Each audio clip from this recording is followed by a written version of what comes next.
जिंदगी में खुश रहना कितना जरूरी है ये तो हम सभी जानते हैं, लेकिन इसके बावजूद भी हम ज्यादातर टाइम दुखी ही रहते हैं, साथ ही दूसरों को भी दुखी रखते हैं। क्योंकि जब हम खुद ही खुश नहीं होंगे तो हम दूसरों को खुशियां कैसे दे सकते हैं। आज की ये मोटिवेशन कहानी आपको खुश रहना और साथ ही दूसरों को भी खुश रखना सिखाएगी। एक बार दोस्तों के शेयर जरूर करें। बहुत समय पहले की बात है। नॉर्थ चाइना में 3 मंक रहा करते थे। उनका नाम किसी को नहीं पता क्योंकि उन्होंने कभी अपने बारे में किसी को कुछ नहीं बताया। चीन में आज भी उन्हें बस 3 हंसते हुए मंक के नाम से जाना जाता है। वे तीनों मंक हमेशा एक साथ रहते थे और गांव-गांव घुमा करते थे। वो जिस भी गांव में जाते वहां की बाजार के बीचों बीच खड़े होकर जोर जोर से हंसना शुरू कर देते। उनकी हंसी को देखकर लोगों का ध्यान उनकी तरफ खिंचा चला आता और धीरे धीरे उनके चारों तरफ एक बड़ी भीड़ इकट्ठा हो जाती। वे इतनी एकाग्रता व संपूर्णता के साथ हंसते कि उनकी हंसी देखकर सारा गांव हंसने लग जाता, और जब वो पूरा गांव हंसी के समंदर में डूब जाता तो वे दूसरे गांव चले जाते। वे ना तो कुछ बोलते थे, ना ही कुछ उपदेश देते और ना ही कोई शिक्षा। वे जहां भी जाते अपनी हंसी से ऐसा माहौल बना देते कि लोग अपने सारे दुख दर्द भूलकर बस हंसने लग जाते। पूरे चाइना में उनके बारे में बातें होने लगी। जब भी उनसे उनका नाम पूछा जाता तो वो बस हंसते थे और इसी वजह से उनका नाम 3 लाफिंग मंक्स पड़ गया। वो मंक इस तरह से हंसते थे जैसे कि उन्होंने इस संसार खुशी को या भगवान के मजाक को समझ लिया हो, और उन्होंने सिर्फ अपनी हंसी से पूरे चाइना में इतना आनंद फैलाया जितना आज से पहले कोई नहीं फैला पाया। पूरे चाइना में घूम घूम कर लोगों को हंसाते हुए समय के साथ वे तीनों बूढ़े हो गए, और एक रात जब वे एक गांव में ठहरे हुए थे तो उन तीनों में से एक मंक की मौत हो गई। ये खबर सुनकर पूरा गांव दुखी हो गया। गांव वाले को लगा कि शायद आज के दिन वो 2 मंक जरूर रोएंगे, और यही देखने के लिए हर कोई उनसे मिलने आया। जब सुबह हुई तो पूरा गांव इकट्ठा हुआ, लेकिन वो दोनों मंक तीसरे मंक की बॉडी के पास बैठकर जोर जोर से हंस रहे थे। ऐसी हंसी जैसी उन्होंने आज से पहले कभी ना हंसी हो।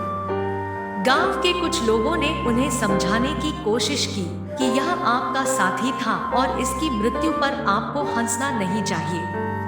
तब उस दिन पहली बार उन्होंने लोगों से बात की और कहा, हम हंस रहे हैं क्योंकि यह आदमी जीत गया है। हम तीनों में शर्त लगी थी कि जो भी पहले मरेगा बाकी के 2 उस पर जोर जोर से हंसेंगे, और इस आदमी ने आज हमें हरा दिया।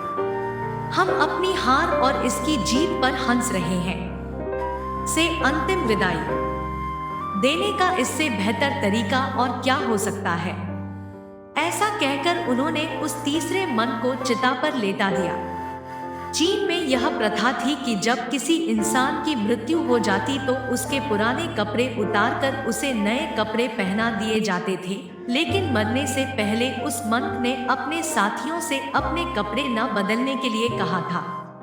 उस मंक ने कहा था कि मुझे स्नान मत करवाना क्योंकि मैं कभी अशुद्ध हुआ ही नहीं। मेरे जीवन में इतनी हंसी आई कि कोई अशुद्धता कभी जमा ही नहीं हो पाई।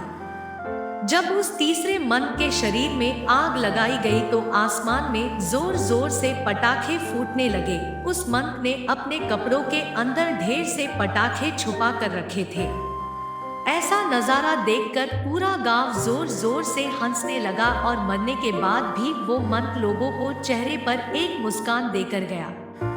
ये मोटिवेशन कहानी हमें सिखाती है कि जिंदगी में दुख तकलीफें तो हमेशा रहती है, लेकिन जो चीज हमेशा साथ रहती है वो है हमारी खुशियाँ। खुश रहने या फिर हंसने के लिए किसी वजह की तलाश नहीं करनी चाहिए। छोटी छोटी चीजों में खुद को और दूसरों को खुशी देने की मन में इच्छा होनी चाहिए। अपने दुखों को बांटना जितना जरूरी है उतना ही जरूरी है अपनी खुशियों को भी बांटना।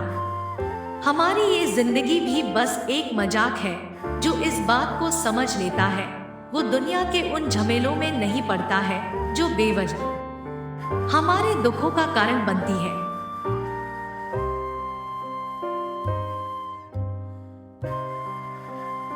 खुद को हमेशा खुश रखना का एक तरीका ये भी है कि अपनी जिंदगी में आने वाली खुशियों को दूसरे के साथ बांटा जाए।